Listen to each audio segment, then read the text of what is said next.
ಎಲ್ಲರಿಗೂ ನಮಸ್ಕಾರ. ಥಟ್ ಅಂತ ಹೇಳಿ ಕ್ವಿಜ್ ಕಾರ್ಯಕ್ರಮಕ್ಕೆ ತಮಗೆಲ್ಲ ಸ್ವಾಗತ. ನಾವು ದೇಹಕ್ಕೆ ಕೊಡುವಷ್ಟು ಆದ್ಯತೆಯನ್ನು ಮನಸ್ಸಿಗೆ ಕೊಡೋದಿಲ್ಲ. ದೇಹ ಚೆನ್ನಾಗಿ ಬೆಳೀಬೇಕು, ಆರೋಗ್ಯವಾಗಿರಬೇಕು ಅಂತ ಹೇಳಿ ಅಪ್ಪ ಅಮ್ಮಂದರು ನಾನಾ ರೀತಿಯ ಆಹಾರ ಪದಾರ್ಥಗಳನ್ನು, ಔಷಧಗಳನ್ನು, ಟಾನಿಕ್ಗಳನ್ನೆಲ್ಲ ಕೊಡೋದು ಉಂಟು. ಆದರೆ ದೇಹದಷ್ಟೇ ಮನಸ್ಸೂ ಸಹ ಬೆಳೀಬೇಕು, ಅದೂ ಆರೋಗ್ಯವಾಗಿರಬೇಕು ಅಂತ ಆಲೋಚನೆ ಮಾಡಿ ಅದಕ್ಕೆ ಅಗತ್ಯವಾದ ತರಬೇತಿಯನ್ನು ಕೊಡುವ ಪಾಲಕರು ಬಹಳ ಕಡಿಮೆ. ಇದಕ್ಕೆ ಕಾರಣ ಮನಸ್ಸಿನ ಬಗ್ಗೆ ನಮಗೇನು ತಿಳಿದೇ ಇರೋದು. ಈ ಮನಸ್ಸು ಅನ್ನೋದು ಮನಸ್ಸು ಮಾಡಿದ್ರೆ ನಮ್ಮನ್ನು ಸ್ವರ್ಗಕ್ಕೂ ಕರ್ಕೊಂಡು ಹೋಗುತ್ತೆ, ನರಕಕ್ಕೂ ಕರ್ಕೊಂಡು ಹೋಗುತ್ತೆ. ಇಂತಹ ಮನಸ್ಸನ್ನು ತಿದ್ದುವಂತಹ ಸೊಗಸಾದ ಪುಸ್ತಕ ಒಂದು ಕನ್ನಡದಲ್ಲಿ ಪ್ರಕಟವಾಗಿದೆ. ಬದುಕು ಬದಲಿಸುವ 21 ಅಭ್ಯಾಸಗಳು, ಸರಳ ಅಭ್ಯಾಸಗಳು, ಸುಂದರ ಬದುಕು. ತಾರಾ ಮಂಜುನಾಥ್ ಅವರು ಈ ಒಂದು ಪುಸ್ತಕವನ್ನು ಬರೆದಿದ್ದಾರೆ. ಈಗಾಗಲೇ 10 ಮುದ್ರಣಗಳನ್ನು ಕಂಡು ಜನಪ್ರೀತಿಯನ್ನು ಗಳಿಸಿಕೊಂಡಿದೆ ಈ ಒಂದು ಪುಸ್ತಕ. 21 ಪುಟ್ಟ ಪುಟ್ಟ ಬದಲಾವಣೆಗಳನ್ನು ನಮ್ಮ ಬದುಕಲ್ಲಿ ಕ್ರಮೇಣ ಅಳವಡಿಸ್ಕೋಬೇಕು ಅಂತ ಹೇಳ್ತಾರೆ. ಕೃತಜ್ಞತೆ ಎಂಬ ಮಹಾಶಕ್ತಿ. ಅನಗತ್ಯ ವಸ್ತುಗಳನ್ನು ತೆಗೆದುಹಾಕಿ ಮೊಬೈಲಿನ ನಿಯಂತ್ರಣಕ್ಕೆ ಒಳಪಡಬೇಡಿ. ಸಂತೋಷವನ್ನು ನೀಡುವಂಥ ಆಹಾರ ಪದ್ಧತಿಯನ್ನು ಬೆಳೆಸಿಕೊಳ್ಳಿ. ಮಾತು ಎಂಬ ಶಕ್ತಿಯ ಸಾಮರ್ಥ್ಯವನ್ನು ಅರ್ಥ ಮಾಡಿಕೊಳ್ಳಿ. ಹೀಗೆ ಅವರು 21 ಅಂಶಗಳನ್ನು ತಿಳಿಸ್ತಾ ಹೋಗ್ತಾರೆ. ಅದರಲ್ಲಿ ಬಹಳ ಮುಖ್ಯವಾದ ಅಧ್ಯಾಯ ಅಂತ ಹೇಳ್ತಂದರೆ ಅನಗತ್ಯ ವಸ್ತುಗಳನ್ನು ತೆಗೆದುಹಾಕಿ. ನಮ್ಮ ಸಮಾಜದಲ್ಲಿ ಒಂದು ಪದ್ಧತಿ ಉಂಟು.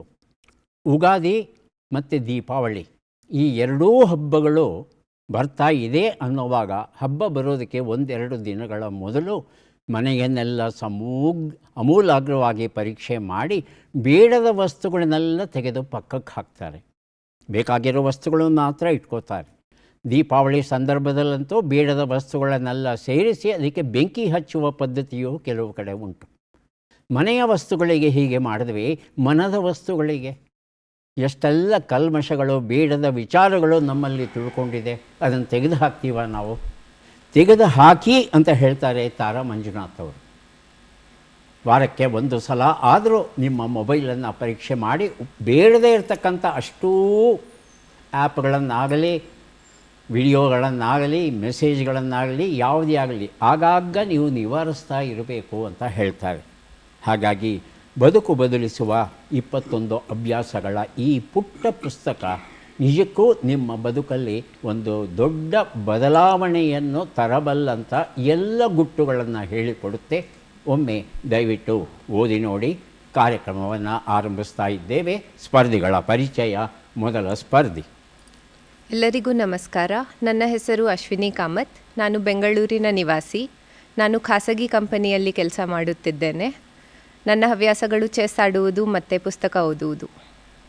ಅಶ್ವಿನಿಯವರಿಗೆ ಸ್ವಾಗತವನ್ನು ಕೋರ್ತಾ ಇದ್ದೇವೆ. ಮುಂದಿನ ಸ್ಪರ್ಧಿ.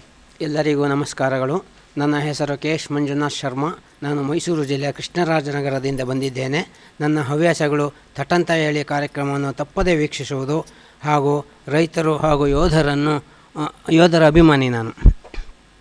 ಮಂಜುನಾಥ್ ಅವರೇ, ಅಪರೂಪದ ಮಾತು ಹೇಳಿದಿರಿ. ರೈತರ ಮತ್ತು ಯೋಧರ ಅಭಿಮಾನಿಗಳು ಇರ್ತಾರೆ ಅಂತ ಈಗಲೇ ನನಗೆ ಗೊತ್ತಾಗಿದ್ದು ಬಹಳ ಸಂತೋಷ. ನಮ್ಮ ಕಾರ್ಯಕ್ರಮಕ್ಕೆ ಸ್ವಾಗತ ತಮಗೆ. ಮುಂದಿನ ಸ್ಪರ್ಧಿ. ಎಲ್ಲರಿಗೂ ನಮಸ್ಕಾರ. ನಾನು ಕವಿತಾ ಹಿರೇಮಠ ಅಂತೇಳಿ ಕಾರಟಗಿಯಿಂದ ಬಂದಿದ್ದೇನೆ, ಕೊಪ್ಪಳ ಜಿಲ್ಲೆಯಿಂದ. ಕವಿತಾ ಅವರಿಗೆ ಸ್ವಾಗತವನ್ನು ಕೋರ್ತಾ ಇದ್ದೇವೆ. ನಮ್ಮ 4ನೆಯ ಸ್ಪರ್ಧಿ.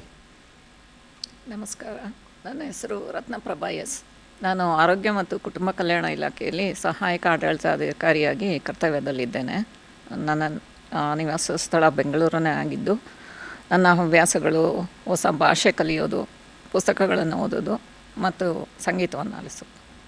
ತುಂಬ ಸಂತೋಷ ರತ್ನಪ್ರಭಾ ಅವರೇ. ಹೊಸ ಭಾಷೆ ಕಲಿತಾ ಇದ್ದೀನಿ ಅಂತ ಹೇಳಿದ್ರಲ್ಲ, ಹೊಸ ಭಾಷೆ ಕಲಿತಾ ಇರುವಷ್ಟು ಕಾಲ ನಿಮ್ಮ ಮಿದುಳು ತಾಜಾ ಇರುತ್ತೆ, ಮರೆವು ಹತ್ತಿರಕ್ಕೂ ಬರೋದಿಲ್ಲ. ಸ್ವಾಗತ ಆ ಕಾರ್ಯಕ್ರಮಕ್ಕೆ. 4 ಜನ ಸಿದ್ಧವಾಗಿದ್ದೀರಿ ಅಂದರೆ ಕಾರ್ಯಕ್ರಮ ಆರಂಭಿಸೋಣ. ಮೊದಲಿಗೆ ನಿಯಮಗಳನ್ನು ಒಮ್ಮೆ ನೋಡಿಬಿಡೋಣ. ಒಟ್ಟು 10 ಪ್ರಶ್ನೆಗಳು. ಮೊದಲು ಬಜರ್ ಒತ್ತಿದವರಿಗೆ ಉತ್ತರ ನೀಡುವ ಅವಕಾಶ. ಪ್ರತಿ ಸರಿ ಉತ್ತರಕ್ಕೆ ಒಂದು ಪುಸ್ತಕ ಬಹುಮಾನ. ಆಯ್ಕೆಗಳು ಬರುವ ಮೊದಲೇ ಬಜರ್ ಒತ್ತಿ ಸರಿ ಉತ್ತರ ನೀಡಿದರೆ 2 ಪುಸ್ತಕ ಬಹುಮಾನ. 100 ಅಂಕ ಗಳಿಸಿದವರಿಗೆ ಒಂದು ಪುಸ್ತಕ ವಿಶೇಷ ಬಹುಮಾನ. ನಕಾರಾತ್ಮಕ ತಂತ್ರಗಳಿಗೆ ಅವಕಾಶವಿಲ್ಲ. ಮೊದಲ 2 ಪುಸ್ತಕಗಳು. ಕ್ಯಾಥರೀನಾ ಏನಾದಳು, ಕನ್ನಡಕ್ಕೆ ಪದ್ಮರಾಜ ದಂಡಾವತಿ ಅನುವಾದ ಮಾಡಿದ್ದಾರೆ. ವೇಷ ಕಥಾ ಸಂಕಲನ, ವಿಶ್ವನಾಥ್ ಎನ್ ನೇರಳಕಟ್ಟೆ ಬರೆದಿರುವಂಥದ್ದು. ಇಸ್ರೋ ಸ್ಟಾರ್ಟ್ 2026 ಈ ಯೋಜನೆಯ ವಿಷಯ ಏನು ಅಂತ ತಿಳ್ಕೋಬೇಕಾಗಿದೆ. ಆಯ್ಕೆಗಳನ್ನು ನೋಡೋಣ. ಮಾನವ ಅಂತರಿಕ್ಷಯಾನ, ಉಪಗ್ರಹ ಉಡಾವಣಾ ವಾಹನ ವಿನ್ಯಾಸ, ಅಂತರಿಕ್ಷದಿಂದ ಅವಲೋಕನ, ಚಂದ್ರನ ಮೇಲೆ ಗಣಿಗಾರಿಕೆ. ಮೊದಲಿಗೆ ಅಶ್ವಿನಿ, ಆನಂತರ ರತ್ನಪ್ರಭಾ. ಆಪ್ಷನ್ 2. ಆಯ್ಕೆ 2 ಉಪಗ್ರಹ ಉಡಾವಣಾ ವಾಹನ ವಿನ್ಯಾಸ ಅಂತ ಹೇಳ್ತಾ ಇದ್ದಾರೆ ರತ್ನಪ್ರಭಾ. ಆಪ್ಷನ್ 3 ಅಂತರಿಕ್ಷದಿಂದ ಅವಲೋಕನ. ಉತ್ತರವನ್ನು ನೋಡೋಣ. ಅಂತರಿಕ್ಷದಿಂದ ಅವಲೋಕನ ಅನ್ನೋದು ಸರಿಯಾದ ಉತ್ತರ ಆಗಿತ್ತು. ಕ್ಯಾಥರೀನಾ ಏನಾದಳು ಈ ಪುಸ್ತಕವನ್ನು ರತ್ನಪ್ರಭಾ ಅವರಿಗೆ ಕೊಟ್ಟಿದ್ದೇವೆ. ಅಂತರಿಕ್ಷದಿಂದ ಅವಲೋಕನ ಅಂದರೆ ಏನು, ಇದು ಯಾರಿಗೆ ಉಪಯುಕ್ತ, ಈ ಪ್ರಶ್ನೆಗಳು ಬರುತ್ತೆ. Space science and technology awareness training ಅಂತ ಒಂದು ತರಬೇತಿ ಯೋಜನೆ. ಇದರ ಮೊದಲ ಅಕ್ಷರಗಳನ್ನು ತಗೊಂಡು ಅವರು ಸ್ಟಾರ್ಟ್ ಅಂತ ಇಟ್ಕೊಂಡಿದ್ದಾರೆ. ಹಾಗಾಗಿ ಇಸ್ರೋ ಸ್ಟಾರ್ಟ್ 2026 ಅಂದರೆ ಯಾರು ಸ್ನಾತಕ ಅಂತಿಮ ವರ್ಷದಲ್ಲಿ ಇರ್ತಾರೆ, ಸ್ನಾತಕೋತ್ತರ ವಿದ್ಯಾರ್ಥಿಗಳು ಇರ್ತಾರೆ, ಅವರಿಗೆ ಅಂತರಿಕ್ಷದ ಬಗ್ಗೆ, ಇಸ್ರೋ ಬಗ್ಗೆ ಆಸಕ್ತಿ ಇದೆ ಅನ್ನೋದಾದರೆ ಅವರು ಅಂತರ್ಜಾಲದ ಮೂಲಕ ಒಂದು ಅರ್ಜಿಯನ್ನು ತುಂಬಿ ಆನ್ಲೈನ್ನಲ್ಲಿ ತರಬೇತಿಯನ್ನು ಪಡೆಯಬಹುದು. ದೇಶದ ಅತ್ಯುತ್ತಮ ಪ್ರತಿಭೆಗಳು ಏನಿವೆ ಅವು ಅಂತರಿಕ್ಷ ವಿಜ್ಞಾನವನ್ನು ಕಲಿಬೇಕು ಅಂತ ಇಸ್ರೋ ಆಶಯ. ಹಾಗಾಗಿ ಆ ಮಕ್ಕಳಲ್ಲಿ ಆಸಕ್ತಿಯನ್ನು ಬೆಳೆಸುವ ಹಿನ್ನೆಲೆಯಲ್ಲಿ ಇಂತಹ ಅನೇಕ ಯೋಜನೆಗಳನ್ನು ಹಾಕ್ಕೊಂಡಿದ್ದಾರೆ. ಈ ಯೋಜನೆಯಲ್ಲಿ ಭಾರತದ ಯಾವ ಮೂಲೆಯಲ್ಲಿದ್ದರೂ ನೀವು ಅರ್ಜಿಯನ್ನು ಹಾಕಿ ತರಬೇತಿಯನ್ನು ಪಡೆಯಬಹುದು. ಚೌಚೌಬಾತ್ ಪ್ರಬಂಧ ಸಂಕಲನ, ಸರ್ವಮಂಗಳ ಜಯರಾಮ್ ಬರೆದಿರುವಂಥದ್ದು. ಮೇಘನಾ ಸುಧೀಂದ್ರ ಬರೆದ ಪಾಥೇರಸ್ ಎನ್ನುವ ಪುಸ್ತಕ. ಪ್ರಶ್ನೆ: ಭಾರತದ ಆರ್ಥಿಕತೆಗೆ ಮುಂಗಾರು ಮಳೆಯು ಏಕೆ ಮುಖ್ಯ ಅನ್ನೋದನ್ನು ತಿಳ್ಕೋಬೇಕಾಗಿದೆ. ಆಯ್ಕೆಗಳನ್ನು ನೋಡೋಣ. ವಾರ್ಷಿಕ ಮಳೆಯ 90% ಹೇಳಿ ಕವಿತಾ. ವಾರ್ಷಿಕ ಮಳೆ. ಆಯ್ಕೆ 1 ಸರಿ ಉತ್ತರನ. ಆಯ್ಕೆ 2 ಪ್ರವಾಸೋದ್ಯಮಕ್ಕೆ ಮಾರಕ. ಆಯ್ಕೆ 3 ವಾರ್ಷಿಕ ಮಳೆಯ 70% ಹಾಗೂ ಮೀನುಗಾರಿಕೆಯ ಇಳಿಮುಖ. ಎರಡನೆಯದಾಗಿ ಅಶ್ವಿನಿ. ಆಪ್ಷನ್ 3 ವಾರ್ಷಿಕ ಮಳೆ. ವಾರ್ಷಿಕ ಮಳೆಯ 70% ಅಂತ ಹೇಳ್ತಾ ಇದ್ದಾರೆ. ಉತ್ತರವನ್ನು ನೋಡೋಣ. ವಾರ್ಷಿಕ ಮಳೆಯ 70% ಸರಿಯಾದ ಉತ್ತರ. ಮೇಘನಾ ಸುಧೀಂದ್ರ ಬರೆದ ಪಾಥೇರಸ್ ಎನ್ನುವ ಈ ಒಂದು ಅಪರೂಪದ ಆಸಕ್ತಿಕರ ಕೃತಿಯನ್ನು ಅಶ್ವಿನಿ ಅವರಿಗೆ ಕೊಟ್ಟಿದ್ದೇನೆ. ಜೂನ್ ತಿಂಗಳಿಂದ ಸೆಪ್ಟೆಂಬರ್ ತಿಂಗಳ ಒಳಗೆ ನಮ್ಮ ಭಾರತ ದೇಶದಲ್ಲಿ ಒಟ್ಟು ಎಷ್ಟು ಮಳೆ ಬೀಳುತ್ತೋ ಅಷ್ಟು ಮಳೆಯಲ್ಲಿ 70% ಮಳೆ ಬಿದ್ದುಬಿಡಬೇಕು. ಬಿದ್ದರೇ ಮುಂಗಾರು ಮಳೆ ಚೆನ್ನಾಗಿ ಆಗಿದೆ ಅಂತ ರೈತ ಸಂತೋಷದಿಂದ ದೇಶಕ್ಕೆ ಬೇಕಾಗುವಂಥ ಧಾನ್ಯಗಳು ಏನಿದೆ ಎಲ್ಲವನ್ನೂ ಬೆಳೀಲಿಕ್ಕೆ ಅವರಿಗೆ ಸಾಧ್ಯವಾಗುತ್ತೆ. 70% ಹಿಂಗಾರು ಮತ್ತು ಇತರ ಸಂದರ್ಭಗಳಲ್ಲಿ ಉಳಿದ 30% ಭಾಗ ಮಳೆ ಏನು ಬರುತ್ತೆ. ಈ ವರ್ಷ ಆ ಭರವಸೆ ನಮಗೆ ಇಲ್ಲವಾಗಿದೆ. ಹಾಗಾಗಿ ನದಿಗಳಲ್ಲಿ ನೀರು ಕಡಿಮೆಯಾಗಿದೆ, ಜಲಾಶಯಗಳು ಒಣಗಿ ಹೋಗಿವೆ. ಆ ಒಂದು ಹಿನ್ನೆಲೆಯಲ್ಲಿ ನಾವೆಲ್ಲ ಗಂಭೀರವಾಗಿ ನೀರನ್ನು ಉಳಿಸುವಂಥ ಒಂದು ಒಳ್ಳೆಯ ಕೆಲಸವನ್ನು ಮಾಡಬೇಕಾಗಿದೆ.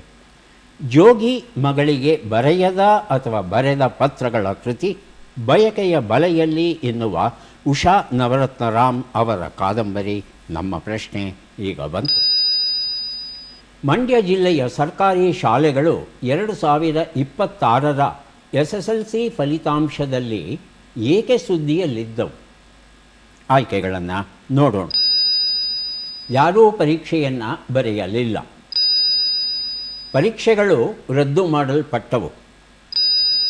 165 ಸರ್ಕಾರಿ ಶಾಲೆಗಳು 100ರಷ್ಟು ಫಲಿತಾಂಶವನ್ನು ಪಡೆದವು. ಬಜರ್ ಒತ್ತಿದ್ದಾರೆ. ಮೊದಲಿಗೆ ಮಂಜುನಾಥ್, ಆನಂತರ ಎರಡನೆಯದಾಗಿ ರತ್ನಪ್ರಭಾ. ಪರೀಕ್ಷೆಗಳನ್ನು ರದ್ದು ಮಾಡಲ್ಪಟ್ಟವು. ತಮ್ಮ ಉತ್ತರ ಆಪ್ಷನ್ 3 ಸರ್. ಯಾವುದು? 3. ಆಯ್ಕೆ 4. ಎಲ್ಲ ಶಾಲೆಗಳು ಮುಚ್ಚಲ್ಪಟ್ಟವು. ಉತ್ತರವನ್ನು ನೋಡೋಣ. 165 ಸರ್ಕಾರಿ ಶಾಲೆಗಳು 100% ಫಲಿತಾಂಶವನ್ನು ಪಡೆದವು ಅನ್ನೋದು ಸರಿಯಾದ ಉತ್ತರ ಆಗಿತ್ತು. ಬಯಕೆಯ ಬಲೆಯಲ್ಲಿ ಉಷಾ ನವರತ್ನರಾಮ್ ಬರೆದ ಕಾದಂಬರಿ ಪುಸ್ತಕವನ್ನು ರತ್ನಪ್ರಭಾ ಅವರಿಗೆ ಕೊಟ್ಟಿದ್ದೇವೆ. ಮಂಡ್ಯ ಜಿಲ್ಲೆಯಲ್ಲಿ ಒಟ್ಟು 214 ಸರ್ಕಾರಿ ಶಾಲೆಗಳಿವೆ. ಅವುಗಳ ಪೈಕಿ 165 ಶಾಲೆಗಳಲ್ಲಿ ಇರುವಂಥ ವಿದ್ಯಾರ್ಥಿಗಳು 2026ರ SSLC ಪರೀಕ್ಷೆ ಏನಿದೆ ಆ ಪರೀಕ್ಷೆಯಲ್ಲಿ ಉತ್ತರವನ್ನು ಬರೆದು 100ಕ್ಕೆ 100ರಷ್ಟು ಫಲಿತಾಂಶವನ್ನು ತಗೊಂಡಿದ್ದಾರೆ. ಇದು ಒಂದು ಲೆಕ್ಕಕ್ಕೆ ದಾಖಲೆಗೆ ಅರ್ಹವಾದಂಥ ವಿಚಾರ ಇದು. ಹಾಗಾಗಿ ವಿಶೇಷ ತರಬೇತಿ, ನಿಯಮಿತ ಮೌಲ್ಯಮಾಪನ ಮತ್ತು ಶೈಕ್ಷಣಿಕ ಬೆಂಬಲ ಏನಿದೆ ಅದು ಈ ಉತ್ತಮ ಫಲಿತಾಂಶ ಬರಲಿಕ್ಕೆ ಕಾರಣ ಅಂತ ಹೇಳ್ತಾರೆ ಸಂಬಂಧಪಟ್ಟಂಥ ಇಲಾಖೆಯ ಅಧಿಕಾರಿಗಳು. ಮುಸುಕಿದ ಮಬ್ಬಿನಲ್ಲಿ ಕತೆಗಳ ಕೃತಿ ಹೇಮಾ ಪಟ್ಟಣಶೆಟ್ಟಿ ಬರೆದಿದ್ದಾರೆ. ಧರಿತ್ರಿ ಕಾದಂಬರಿ ಡಾಕ್ಟರ್ ವಿಜಯಲಕ್ಷ್ಮಿ ಸತ್ಯಮೂರ್ತಿ ಬರೆದಿರುವಂಥ ಪುಸ್ತಕ ನಮ್ಮ ಪ್ರಶ್ನೆ. ಬಿಟ್ಟಕ್ಷರಗಳನ್ನು ತುಂಬಿ. ದ್ಯು ಖಾ ಗಿ ನ.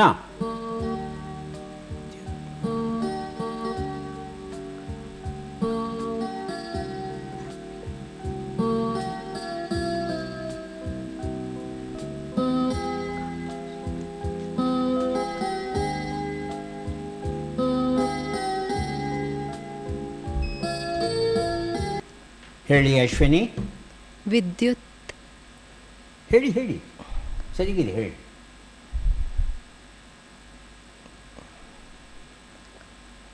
ಗೊಂದಲ ಆಗ್ತಾ ಇದೆಯಾ? ವಿದ್ಯುತ್ ಖಾನಾ ಅಲ್ಲ. ಇನ್ನು ಯಾರಾದರೂ ಉತ್ತರ ಕೊಡೋಕ್ಕೆ ಪ್ರಯತ್ನಿಸ್ತೀರಾ? ಹೇಳಿ ಮಂಜುನಾಥ್. ವಿದ್ಯುತ್ತಿನ ಖಾಸಗೀಕರಣ. ವಿದ್ಯುತ್ತಿನ ಖಾಸಗೀಕರಣ ಅಂತ ಹೇಳ್ತಾ ಇದ್ದಾರೆ. ಹೌದಾ? ನೋಡೋಣ. ವಿದ್ಯುತ್ತಿನ ಖಾಸಗೀಕರಣ ಉತ್ತರ ಸರಿಯಾಗಿದೆ. ಮುಸುಕಿಲಿ ಮಬ್ಬಿನಲ್ಲಿ ಎನ್ನುವ ಕಥಾಕೃತಿ ಕೊಟ್ಟಿದ್ದೇನೆ ಮಂಜುನಾಥ್ ಅವರಿಗೆ. ಕರ್ನಾಟಕದಲ್ಲಿ ವಿದ್ಯುತ್ತನ್ನು ಖಾಸಗೀಕರಣಗೊಳಿಸಬೇಕು ಅನ್ನೋ ಮಾತುಕತೆ ಚರ್ಚೆಯಲ್ಲಿ ಇದೆ. ಆ ಒಂದು ಹಿನ್ನೆಲೆಯಲ್ಲಿ ಈ ಪ್ರಶ್ನೆಯನ್ನು ರೂಪಿಸಿದ್ದೆವು. ಈಗ 2 ಪುಸ್ತಕ. ಲ್ಯಾಪ್ಟಾಪ್ ಪರದೆಯಾಚೆಗೆ ಸಂಯುಕ್ತ ಪುಲಿಗಲ್ ಬರೆದಂಥ ಪುಸ್ತಕ. ಕಾನ್ಪುರ್ ಟು ಕರೋಲ್ ಬಾಗ್ ಕಥಾ ಸಂಕಲನ. ಬಾಲಚಂದ್ರ ಭಟ್ ಓಡಲಮನೆ ಬರೆದಂಥ ಕೃತಿ ಪ್ರಶ್ನೆ. 4 ಲೆಕ್ಕಗಳನ್ನು ಮಾಡಿ ಉತ್ತರಗಳನ್ನೆಲ್ಲ ಕೂಡಿ ಅಂತಿಮ ಉತ್ತರವನ್ನು ನೀಡಿ. ಲೆಕ್ಕಗಳು ಈಗ ಬಂತು. 30 ಕೂಡು 50, 87 ಕಳೆ 20, 12 ಗುಣಿಸು 20, 240 ಭಾಗಿಸು 8.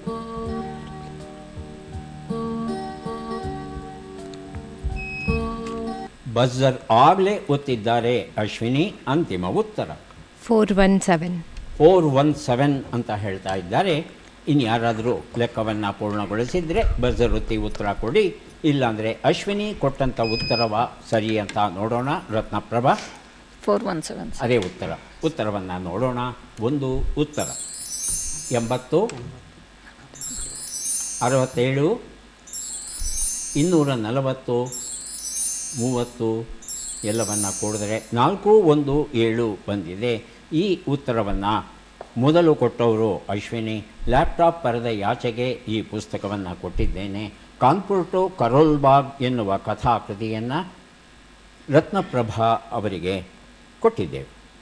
ಮುಂದೆ ಕೊಡಲಿರುವ 2 ಪುಸ್ತಕ ಸಂಜೆ ಸುರಿದ ಮಳೆ ಕವನ ಸಂಕಲನ, ಸರ್ವಮಂಗಳ ಜಯರಾಮ್ ಬರೆದಿರುವಂಥದ್ದು. ತಂತಿ ತಂತಿಗೆ ತಾಗಿ ದೀಪಾ ಗೋನಾಳ ಬರೆದಿರುವಂಥ ಕವನ ಸಂಕಲನ. ಪ್ರಶ್ನೆ: ಈ ಅಕ್ಷರಗಳನ್ನು ಸರಿಯಾಗಿ ಜೋಡಿಸಿ. ಅಕ್ಷರಗಳು: ಕ್ಷ, ನು, ವ್ಯಾ, ಹಿ, ಮೋ, ಅ, ರ, ನ.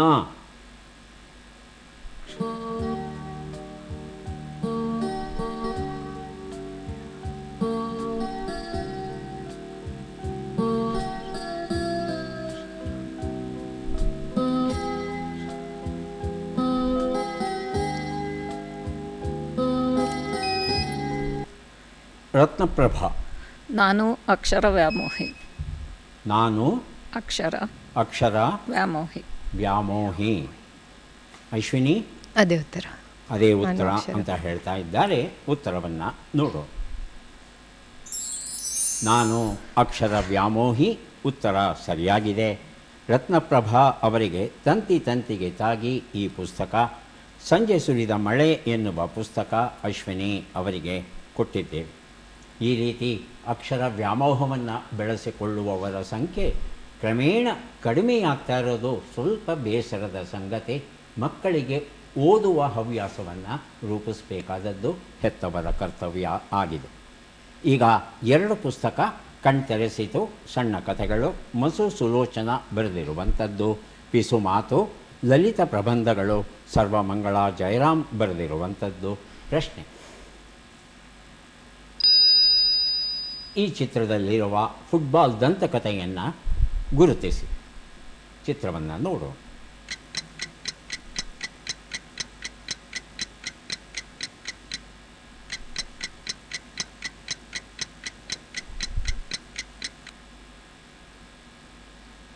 ಆಯ್ಕೆಗಳು: David Beckham, Michel Platini, Gerd Muller, George Best. ಮೊದಲಿಗೆ Ratnaprabha. Gerd Muller sir. Ashwini: option 2 option 2 Michel Platini. ಉತ್ತರವನ್ನು ನೋಡೋಣ. ಸರಿಯಾದ ಉತ್ತರ ಜಾರ್ಜ್ ಬೆಸ್ಟ್ ಆಗಿತ್ತು. ನಾರ್ತರ್ನ್ ಐರ್ಲೆಂಡ್ ದೇಶಕ್ಕೆ ಸೇರಿದವನು. ಫಾರ್ವರ್ಡ್ ಆಟಗಾರ ಈತ. ಮ್ಯಾಂಚೆಸ್ಟರ್ ಯುನೈಟೆಡ್ ಕ್ಲಬ್ ಅನ್ನೋ ಕ್ಲಬ್ಗೂ ಸಹ ಈತ ಆಟವನ್ನು ಆಡ್ತಾ ಇದ್ದಾನೆ. ಜಗತ್ತಿನ ಸರ್ವಶ್ರೇಷ್ಠ ಆಟಗಾರರಲ್ಲಿ ಈತನು ಒಬ್ಬನಾಗಿದ್ದಾನೆ. ಈಗ ನಾವು 3 ಪುಸ್ತಕಗಳನ್ನು ಕೊಡೋದಕ್ಕೆ ಸಿದ್ಧವಾಗ್ತಾ ಇದ್ದೇವೆ. ಪದಬಂಧ ಬಂದಿದೆ. ಸುಳುಹುಗಳನ್ನು ನೋಡೋಣ. ಅರ್ಹರಲ್ಲದವರಿಗೆ ಕೊಡುವ ದಾನ, ಕಪಾಲವನ್ನು ಹಿಡಿದವನು ನೀಡುವುದು 1 ನಿಮಿಷದ ಅವಕಾಶ. ಮೊದಲಿಗೆ ರತ್ನಪ್ರಭಾ. 1 ಉತ್ತರ. ಅಪಾತ್ರದಾನ. ಅಪಾತ್ರದಾನ. ಉತ್ತರವನ್ನು ನೋಡೋಣ. ಅಪಾತ್ರದಾನ. 2 ಉತ್ತರ. ಕಪಾಲವನ್ನು ಹಿಡಿದವನು. ತಮಗೆ ಗೊತ್ತಿಲ್ಲ ಅಂದರೆ ನಾನು ಅಶ್ವಿನಿ ಅವರನ್ನು ಕೇಳ್ತೇನೆ. ಅಶ್ವಿನಿ, 2ನೇ ಉತ್ತರವನ್ನು ನೋಡೋಣ. ಕಪಾಲಿ. 3 ಉತ್ತರ. ಯಾರು ಬೇಕಾದರೂ ಬಜರ್ ಒತ್ತಬಹುದು, ಉತ್ತರವನ್ನು ಕೊಡಬಹುದು. ಹೇಳಿ ಅಶ್ವಿನಿ. ಪ್ರಧಾನ. ಹಾಂ, ಪ್ರಧಾನ. ಪ್ರಧಾನ. ಉತ್ತರವನ್ನು ನೋಡೋಣ. ಪ್ರಧಾನ ಉತ್ತರ ಸರಿಯಾಗಿದೆ. ಕಾವ್ಯದ ಒಂದು ಚುಂಗನ್ನು ಹಿಡಿದು HV ಸಾವಿತ್ರಮ್ಮ ರಾಮಸ್ವಾಮಿ ಬರೆದಂಥ ಪುಸ್ತಕ ಅಶ್ವಿನಿ ಅವರಿಗೆ ಕೊಟ್ಟಿದ್ದೇವೆ. ಈಗ 4 ಪುಸ್ತಕಗಳನ್ನು ಕೊಡುವಂಥ ಸಮಯ ಬಂದಿದೆ. ಊರಪ್ಪ ಊರಮ್ಮ ಜೀವನ ಕಥನ, ಧನಪಾಲ ನಾಗರಾಜಪ್ಪ ಬರೆದದ್ದು. ಜೇನು ನೊಣಗಳು ಮತ್ತು ಬೆಳೆ ಉತ್ಪಾದನೆ, ಸಾಗರ ಸೃಷ್ಟಿ ಹಾಗೂ ಕೆರೆ ದಡ. ಪ್ರಶ್ನೆ: 12 ಅಕ್ಷರಗಳನ್ನು ಬಳಸಿಕೊಂಡು 3 ಪದಗಳನ್ನು ರೂಪಿಸಬೇಕು. 3ಕ್ಕಿಂತ ಹೆಚ್ಚು ಪದಗಳನ್ನು ರೂಪಿಸಿದವರಿಗೆ ಪುಸ್ತಕ ಖಂಡಿತ ಬಹುಮಾನವಾಗಿ ದೊರೆಯುತ್ತೆ. 12 ಅಕ್ಷರಗಳು ಈಗ ಬಂತು. ಡಾ, ಭೌ, ಸ, ಮು, ರಂ, ಚ, ಕ, ಟ, ಟ ರ ತಿ ಬಿ ಳ.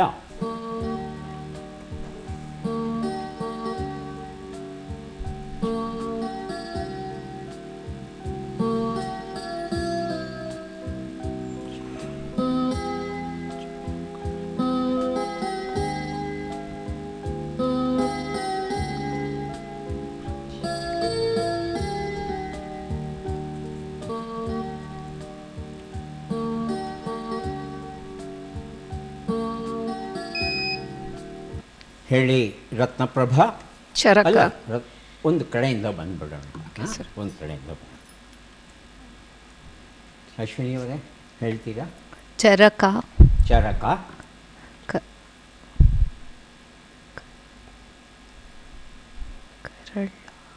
ಗೊತ್ತಾಗ್ತಲ್ವಮ್ಮ? ಮಂಜುನಾಥ್ ಅವರು ಚಳಕ. ಚರಕ. ಚಳಕ. ಜಳಕ. ಅಲ್ಲಲ್ಲ, ಚಳಕ, ಹಾಂ ಚರಕ, ಹಾಂ.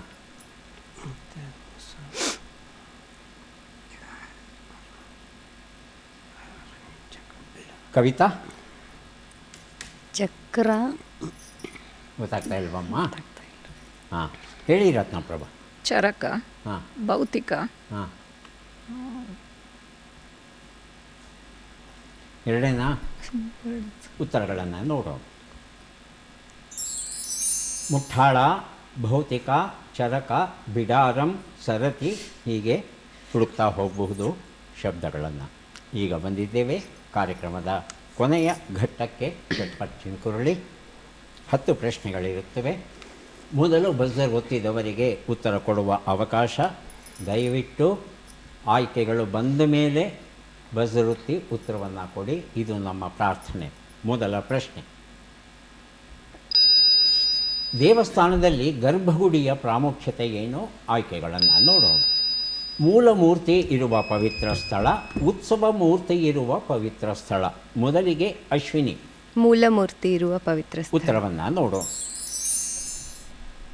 ಉತ್ತರ ಸರಿಯಾಗಿದೆ. ಎಸ್ ಆರ್ ರಂಗನಾಥನ್ ಪುಸ್ತಕ ಕೊಟ್ಟಿದ್ದೇನೆ. ಎರಡನೇ ಪ್ರಶ್ನೆ. ಕ್ರೈಸ್ತ ಧರ್ಮದ ಮೊದಲ 4 ಗಾಸ್ಪೆಲ್ಗಳು ಯಾರ ಜೀವನವನ್ನು ವಿವರಿಸುತ್ತವೆ? ಆಯ್ಕೆಗಳು. ಮೋಸೆಸ್, ಯೇಸು ಕ್ರಿಸ್ತ. ಹೇಳಿಮ್ಮ ರತ್ನಪ್ರಭಾ. ಯೇಸು ಕ್ರಿಸ್ತ.